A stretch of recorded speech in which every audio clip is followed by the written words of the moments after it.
Hey guys, it's Chelsea and I'm back doing another vlog. If you're wondering where I'm looking down at my iPad. This was something that I thought about this morning, really wanted to do. Okay, so to start off with, I did think of this and I was thinking about what games were coming out this year. I made a short list on Twitter. I left out Injustice 2 on that list. But I was thinking about it then and I thought about it this morning. What I want to say and all that. This is not going to be the only video for this week. I am doing another one. I'm going to record it very soon. It's just I was at my friend's house for her 21st, so I'm very tired from that. I slept all day yesterday, even though I got a good sleep after the party was over. So for a second. Alright, there we go. This is about WWE and the games today versus what they used to make, and also versus what I want to get later in the year. This is all going to tie together, so if the last bit seems like it's out of place, it's really not. I'm going to tie it in. So, first point. I don't play WWE 2K18. I've done one video of it for the channel. I've done a couple of live streams that haven't worked. That's it. I don't find enjoyment in the game. I feel like it's a copy, pretty much a carbon copy, of WWE 2K16, which was the more complete version of WWE 2K15. The reason I find it to be a carbon copy is just because they haven't changed much. They really haven't. They've improved when you get a briefcase from up on the ladder, that it's a different minigame. They've changed some of the timing on the moves. They've changed the menu screen, and they've got a bigger roster. That's all. That's all I can name. They haven't done anything really with the online thing. Haven't done anything with the actual matches themselves. You can go backstage. That's it. There is no campaign and no story. There's nothing to keep me interested. You can get VC to get different characters or to level up your superstar at my career. That's it. That's all you're really working for. And even then, my career is bored. You look at something like NBA, they have a way better campaign.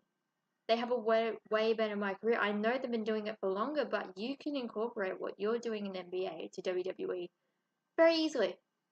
I haven't seen anything of NBA, but I know it's good. It's been way better reviews than what WWE 2K have ever done. And that's sad. That's really sad. Okay, so don't play, nothing changed. I just put my first 3 thoughts into the first 2 minutes. Okay, so another thing, I know I've heard people say this and I think it myself. There is no more retelling of stories that have happened in the past, and there is no recreating or reimagining.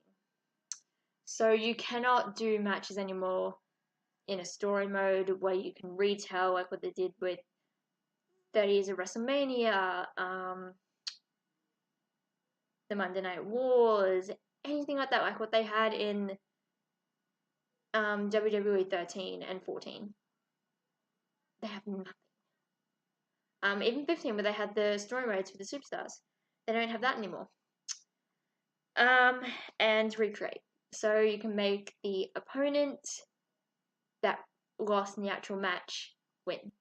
I would love to see something like that come back. Well, for that to happen. You could do something like that in like the story modes, like what people used to do in the story creators. You can't do that.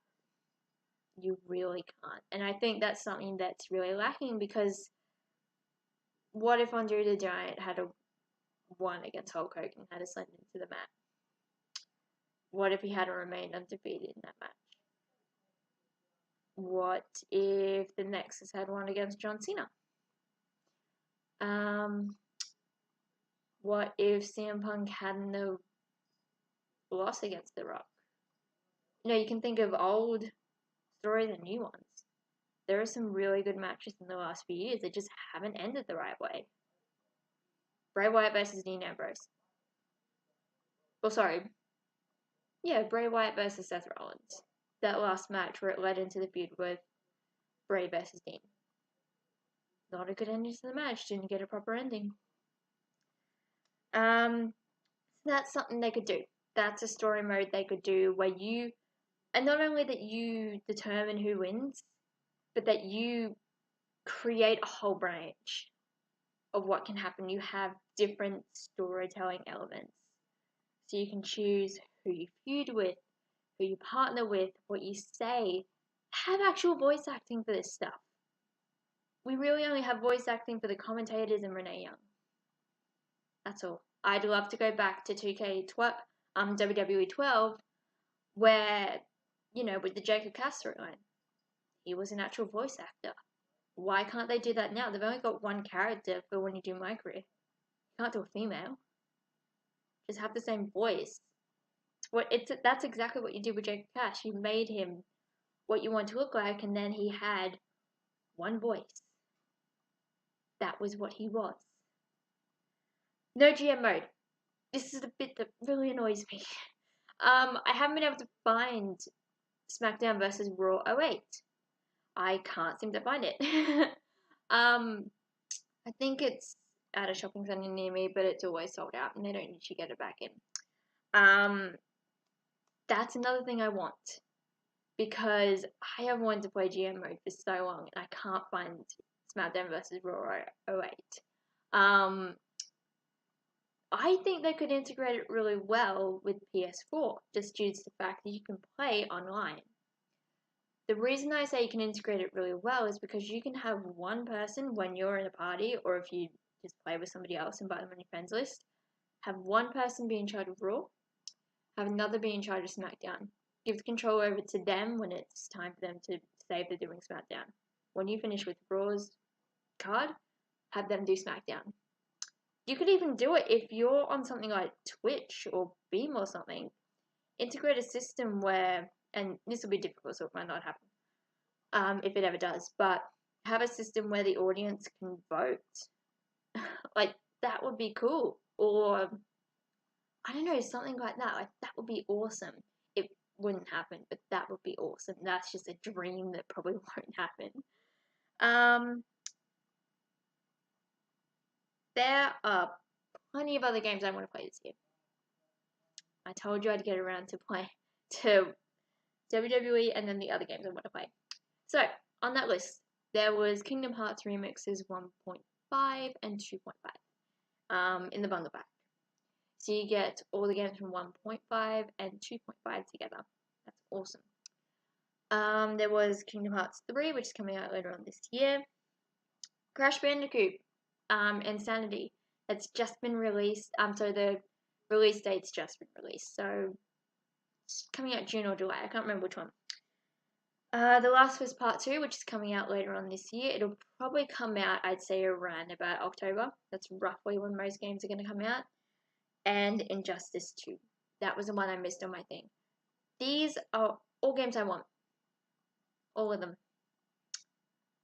Some of these actually cost less than what WWE does. I paid for WWE 2K18. I paid $99. It wasn't worth it.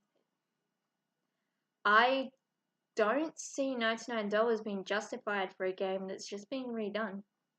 You can have a bigger roster. You can make them look more lifelike. You can make the crowd look more lifelike. I don't care. At this point, I don't care. I want an actual game, not the same thing over and over again for what will be the 4th year. Okay, I don't want that. As a consumer, I deserve to have different gameplay in a series.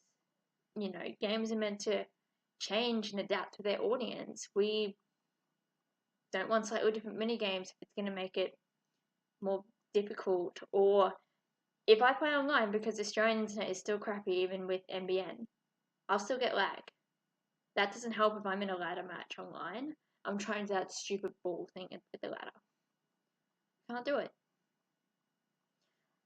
Like I said, there needs to be a campaign, a story, otherwise you're just wrestling with other people. And if you play online, People are going to taunt. They're going to cheat. It's not fun. Right? It's not fun. They don't make the ranked matches to be even with your superstar level. You shouldn't be able to play with superstars that have hacked, like are hacked. Because there are people that you can burst if you're level 2, that can be level 99. That isn't fair. That definitely isn't fair. Like, I'm not paying, and I'll say this right now, I'm not pre-ordering this game. It doesn't mean that I won't get this game, because I might. You never know. I might get WWE 2K18. But I'm not pre-ordering it. I already have this 1, 2, 3, 5 games on my list that I want to get. 2K18 isn't one of them. I'm not wasting $99 on a game that I'm going to want to take back. I'm not wasting a game that could possibly ruin my PS4. I think that was what scared me the most with WWE 2K17, is that could ruin your save files. I worked so hard to do what I did on my PS4, my original one, with all my save game data. With so many games on there, I didn't want that to be ruined. I really didn't.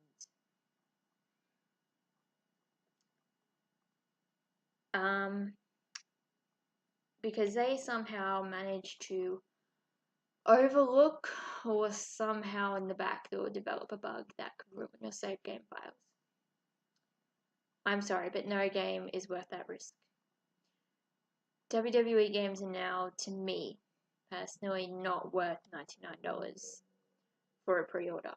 Especially when EB Games and GameStop, pretty much the same company, but when they say, if you give it back within like 2 weeks, you can get the full money back. That's bad. That's so bad. You shouldn't have that guarantee with your games. It should be, it's going to be the best game ever. It might not be, but you should think of it like it's going to be. Make it as if it will be Game of the Year. As if you will get that little sticker on there. That so many games have had that all deserve it. I don't think they understand just yet that you can't keep redoing the same thing and have a bigger roster and have them all act like, I don't care if it looks pretty. I want it to be an actual game. That's what I want these games to be. Until they are that, I'm not pre-ordering WWE 2K18. So, that'll be all there is for this video. I'll see you guys in the next one.